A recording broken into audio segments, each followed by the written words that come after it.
Today, I feed the wrong wolf. In truth, I've been doing this for a while. This crisis has been brewing for months, remaining largely invisible to everyone but those in my inner sanctum. But now it spills over in the very public spotlight of the British grass court season. What's happening? In tennis terms, I'm redlining. In layman's terms, I'm pressing, pushing, panicking. It's a moment you might recognise in any sporting contest. A competitor is blinded by the scoreline or the flow of the contest, and they abandon their process and start taking shortcuts. Not content to go step by step, they attempt giant leaps, speculative strategies, and Hail Mary plays. And almost inevitably, they fail. I noticed this in myself 9 days prior to Wimbledon at the Eastbourne International, held at the quaint Devonshire Park Lawn Tennis Club. I usually love this time of the year, when I finally step off that clay court season of the European summer and onto English grass, heading first to the Nottingham Open and then to the Birmingham Classic. I love the way the spongy soil cushions every step I take, the way the courts reveal their wear and tear, showing you little goat tracks and pivot points where the greenest blades of grass have been worn down to dirt through the effort and application of the best tennis players on the planet. But I can't seem to enjoy any of that on this day at Eastbourne against Danish star Caroline Wozniacki.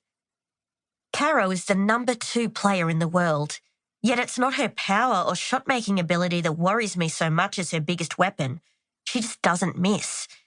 She hits the ball where she intends, and she intends to put me in positions on the court that I don't like. There are other players who do this too.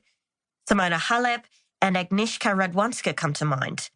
They're happy to stay out there all day, play 1,000 balls back at me, thump, thump, thump, thump, like a bloody metronome, boring me to death and wearing me down. Against those players, I find myself thinking more than I ought to, plotting a path to victory and fretting when it doesn't immediately appear. I push harder than I should, forcing each moment, pressing when I need to remain patient. I can feel myself doing that now against Caro, getting anxious and overplaying my shots, barreling ahead with a ferocity I can't control or sustain. I gift her points and stress over that. I play higher risk tennis and start to lose games. Then I lose the match altogether. Straight sets. Her experience has taken advantage of my immaturity. This is happening to me more and more, and it keeps happening in big matches, the ones I want the most. I don't get it. The short drive to the fringes of London for Wimbledon does little to ease my anxiety. This tournament, above all others, has seared a hole into my consciousness. It is the only one I watched as a little girl and the one I dream most of winning. But for me, ambition leads to apprehension, and that leads to stress and distraction and to cracks in my mindset. And through those cracks creep all that extra noise and bullshit that accompanies any and every Grand Slam. I try to stay away from all that. I like the nice little home I'm staying in here, for instance, with the nice little pub around the corner. I like meeting the other girls on tour and training on the ovals of Roehampton.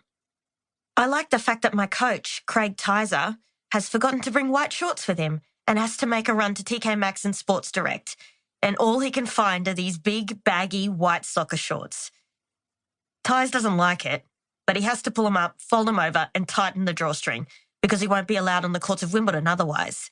And this is very, very funny to me because I'm juvenile if nothing else, and the old guy looks ridiculous. We both laugh.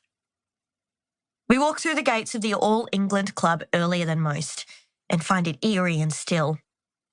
The ground staff are only just setting up, mowing the ryegrass and testing the soil moisture and marking the lines, all so we can step onto a living, breathing arena. I have a hit with Joe Conter and it's heaven. I feel good about this Wimbledon. In the first round, I play Stephanie Vogel, a Swiss girl who's older than me and whom I should beat. We're good friends. During my first year on tour, she always put her hand up to hit with me.